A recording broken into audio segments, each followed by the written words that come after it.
Hello there and welcome back to the shortest history of Britain.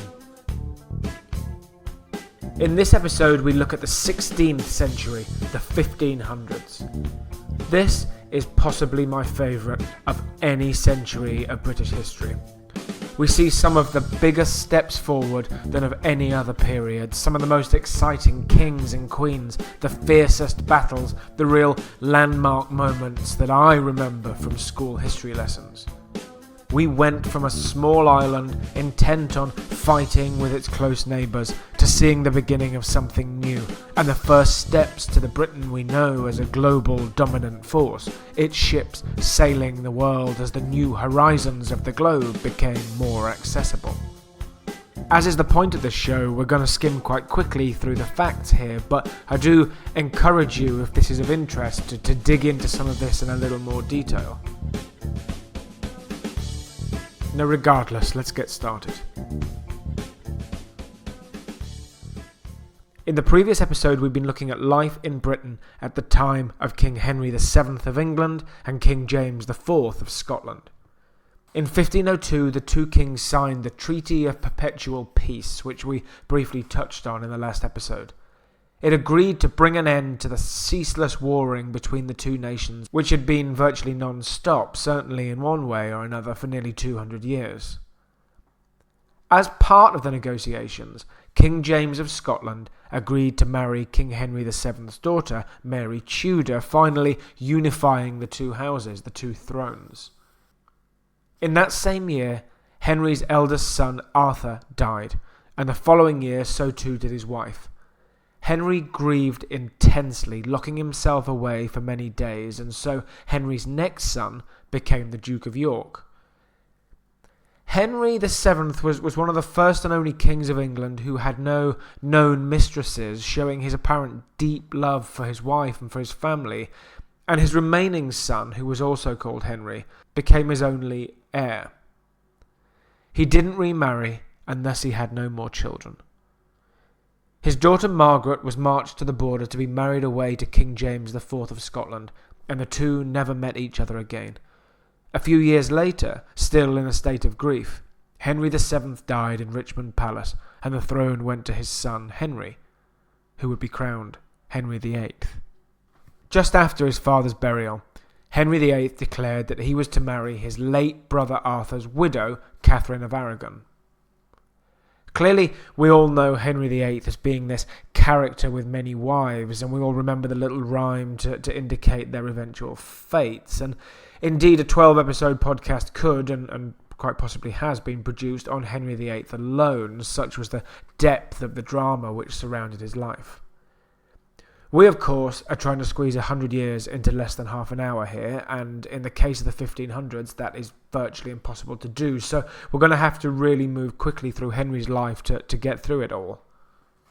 The first year of Henry VIII's reigns was spent again invading and warring with the Kingdom of France. Catherine's nephew, Charles V, would become King of Spain and later Holy Roman Emperor, and treaties were eventually signed to bring peace to Western Europe. Around this time, the Treaty of Perpetual Peace with Scotland was shattered, and battles broke out again between the two nations. Henry's marriage to Catherine lasted 24 years, but she tried and failed to give birth to a boy, and thus a male heir to his throne, repeatedly having stillbirths or losing the children in infancy. Henry was growing tired of it, and he'd been courting Catherine's lady-in-waiting, Anne Boleyn, whilst the two were still married. Henry was a staunch Catholic, and he took the route of declaring that the marriage was against the word of Leviticus, and so should therefore be annulled. We see the famous German priest Martin Luther here for the first time disagreeing with this line of thinking, arguing that the marriage should indeed stand. Sir Thomas More, eventually Saint Thomas More, who was Henry's chancellor, was initially against the idea of annulling the marriage, though he eventually did agree, and Catherine of Aragon was banished from the courts, and Henry married Anne Boleyn. Henry's discontent with the Catholic Church had been building, and the Pope's disagreement with Henry's plans to annul the marriage to Catherine of Aragon certainly hadn't helped. We see the beginning here of the parliamentary acts to distance England from the Vatican Church and from Catholicism, and a move across to the Protestant nation under what would become the Church of England. This parliamentary process would be known as the Reformation. St. Thomas More resigned as Henry's chief minister, and the role was taken by a young Thomas Cromwell, who would go on to play a pivotal part in the events that surrounded this period of time and this shift in English history. With the Acts of Supremacy of 1534, the Parliament recognised that the king would be the head of the Church and abolished the right to appeal to Rome, thus resulting in the excommunication of the king and of his people on behalf of the Pope. Henry and Anne were quite unhappily married.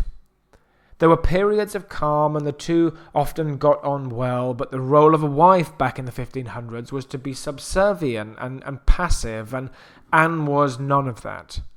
She was sharp, well-educated, intelligent, and held great political acumen.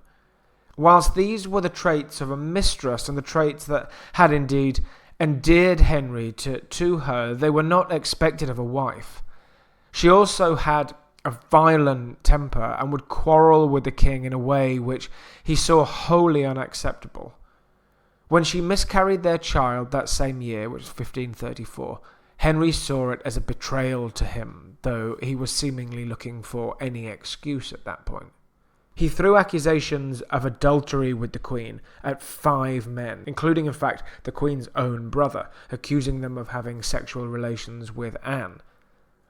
Despite there being no evidence to support his claims, the 5 men were all executed, and the eyes turned to the ill-fated Queen Anne. The marriage of Henry and Anne Boleyn was annulled that same day, and 2 days later, Anne was executed on Tower Green in London. The very next day, Henry was engaged to one of Anne Boleyn's ladies-in-waiting, Jane Seymour. By the following autumn, Henry had his son, his heir to the throne, the one thing he desired for so long. He named his son Edward, and he would indeed go on to rule England. But the birth was difficult, and Jane developed an infection almost immediately, which ultimately led to her death just a few years later. Henry was quick to recover from the shock of it, a mixed emotion with this jubilation that he felt on the birth of his son finally, after wishing for him for so many years, and preparations were immediately put in place for a 4th wedding. Now, Henry is remembered for the significant changes that he made to the running of the country, many which would have long-lasting and far-reaching effects. In 1536, he legally annexed Wales, formally incorporating it into England and unifying them as a single country. He made great changes to some of the buildings in England: Christ Church in Oxford, Trinity College in Cambridge, Hampton Court Palace in Richmond, and the Palace of Whitehall in Westminster. With his right-hand man, his first minister, his spy master as he would be known, Thomas Cromwell, at his side, he set about moving the influences of the Roman Church from English life, including the destruction of any shrine built to a saint, and eventually of any monastery too, taking the property and the contents for the crown.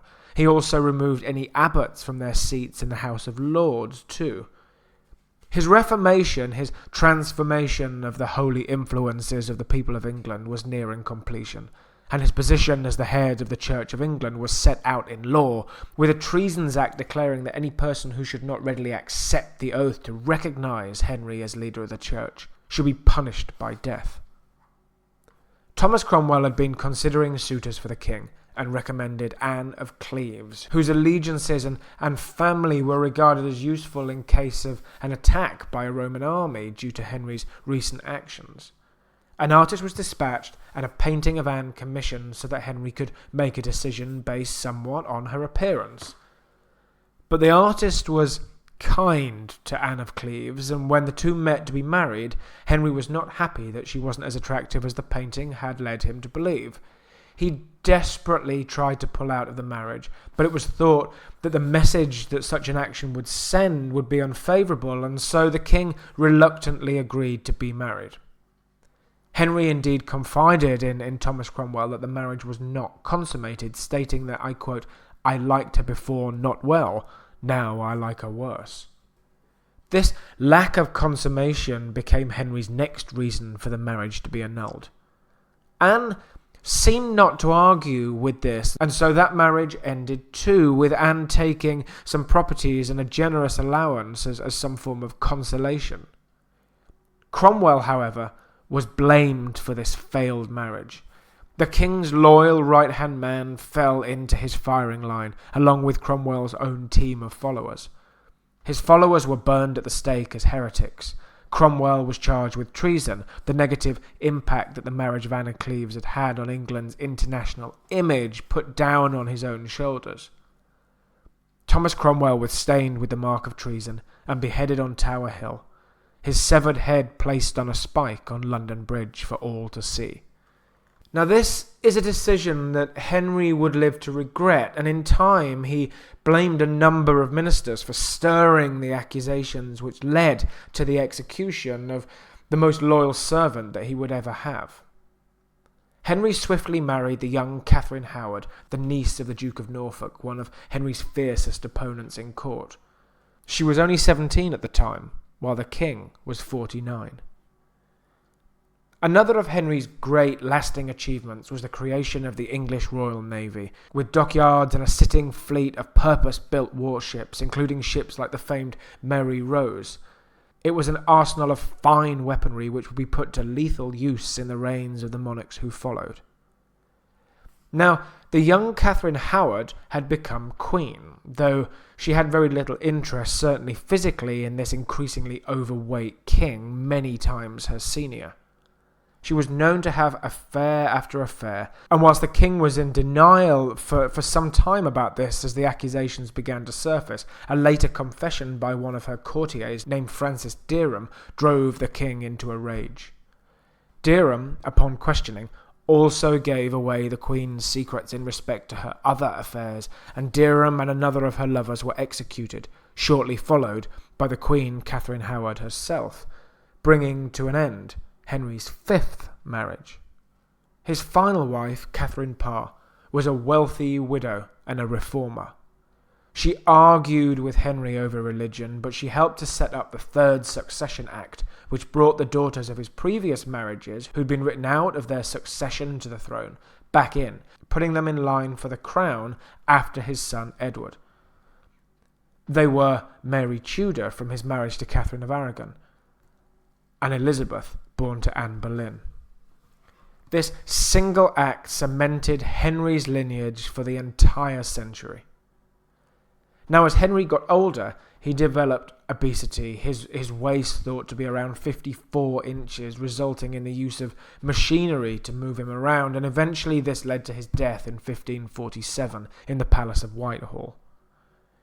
His son to Jane Seymour would go on to succeed him and be crowned Edward VI, King of England and indeed Ireland, as the result of the Crown of Ireland Act that his father had passed 5 years earlier.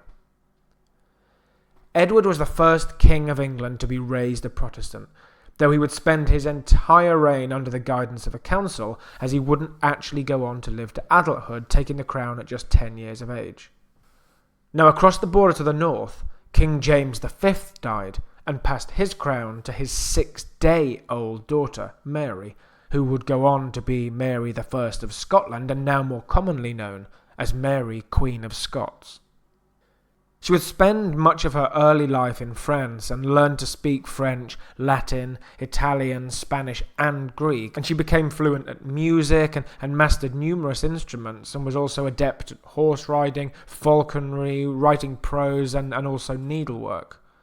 When Mary returned back to Scotland, and the battles between England and France ongoing, the Scottish turned to France for help, and an agreement was reached which would support Scotland and see Mary agree to marry the King of France's 3-year-old son, Francis. In England, the young king had fallen ill, and crowds who saw him were shocked at his gaunt and frail appearance, and on the 6th of July, 1553, King Edward VI died in Westminster, aged just 15. Edward's cousin, the granddaughter of Henry VII, Lady Jane Grey, found herself, upon the advice of the late King Edward, who just passed, the successor to the throne of England and its territories. This was in part due to the fact that Edward's sister Mary, the daughter of Henry VIII and Catherine of Aragon, was deemed to be Roman Catholic, and this of course went against Henry's transformation, his reformation of the country's religious ideals, and Lady Jane was a committed Protestant.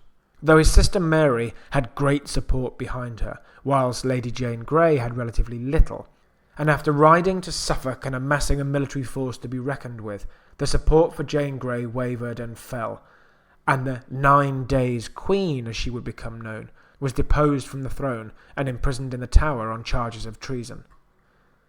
Mary was crowned in July of 1553 as Queen Mary I of England, though many remember her better by the name Bloody Mary. One of Mary's first actions of Queen was to repeal the Reformation laws passed by her father and appeal to return the English Church to Roman jurisdiction. The appeal was granted the following year with the revival of the Heresy Acts.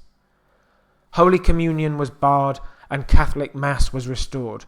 She ruled that all priests should be Catholic and that the dull buildings and furniture of Protestant churches should be coloured in the bright colours more commonly associated with the Catholic following. The Pope was thus reinstated as head of the Church once more. Those who didn't accept the changes were charged with heresy under the new laws, with over 300 people being executed, burned at the stake, including actually the Archbishop of Canterbury. It was this wild wielding of power, her sword like that of Damocles ready to strike, that brought her this name, Bloody Mary.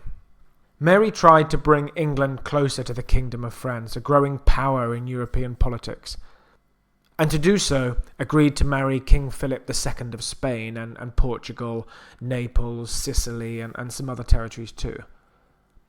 The marriage was tenuous at best, the two never really together, spending most of their time in their respective lands.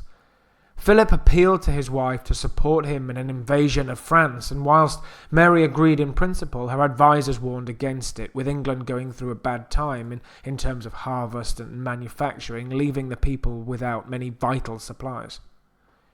Though when the French invaded England in 1557, the Queen took the battle back to them, and while she made some victories there on the battlefield, one pivotal battle was lost, the Battle for Calais. As you may remember, Calais was captured and held under English rule as part of the first stages of the 100 Years' War back in 1346, and losing it was a massive blow to the Queen's prestige. Indeed, generations of her predecessors had kept this vital port as part of England. Mary's reign was ultimately not a great one. The country was in the midst of another great famine brought on by season after season of rain and flooding. Her husband Philip's control of certain trades around the Mediterranean stopped England from competing for them too, and she regarded any English attempts to smuggle goods or to commit piracy against Spanish vessels as unacceptable, given her even somewhat loose commitment to her husband.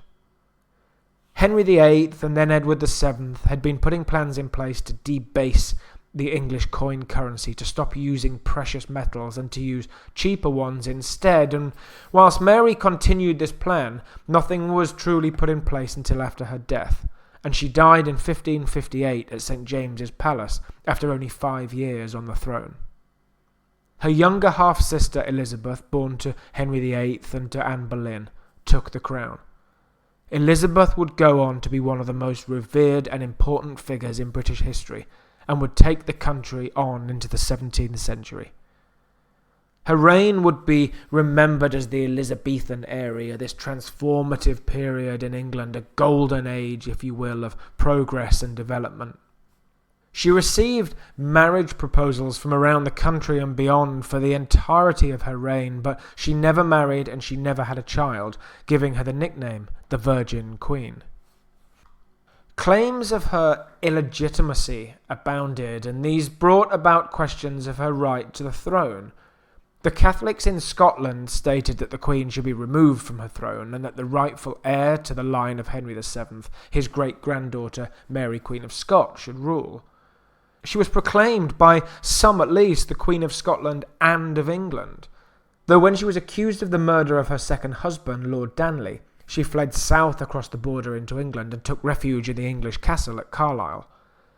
Mary expected that her English counterpart on the throne, Elizabeth, would assist her in regaining her throne in Scotland, but of course Elizabeth was not convinced. She'd been under threat from Mary's aspirations of taking her crown and was still implicated in this murder for which she'd not yet been cleared.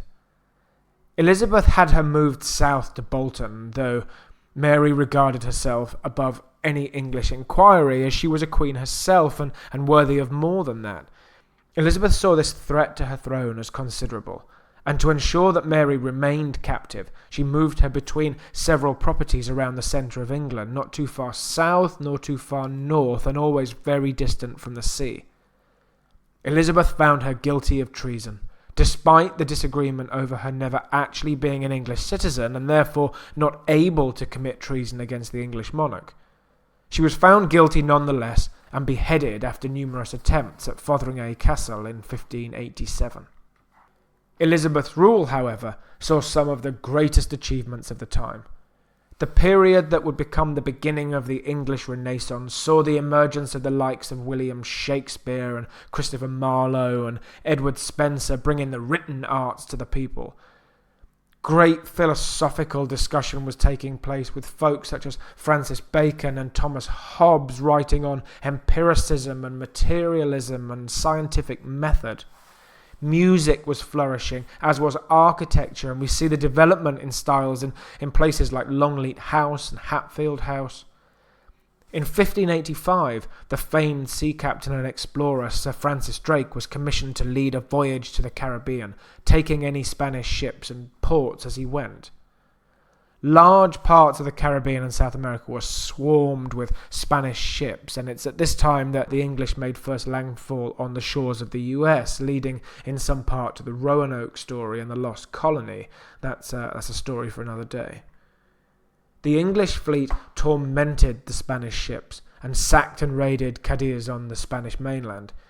Eventually, Philip of Spain had seen enough and declared war on England, and he set sail with 130 ships, which would be known as the Spanish Armada.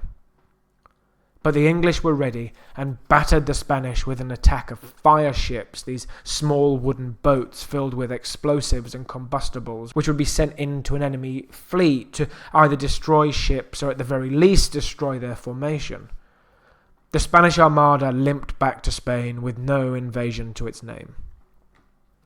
Elizabeth didn't know about the fate of the Armada at the time, and there's this great image of her mustering her troops for this impending invasion, wearing an armoured silver breastplate over a white velvet dress, this great image which sums up perfectly the Queen. Though age was creeping up on her, and the golden light which had shone over most of the late 1500s was fading, debts were rising, the standard of living was dropping, and as she continued with the oppression of the Catholics, the Queen's triumph of peace and prosperity was becoming little more than an illusion.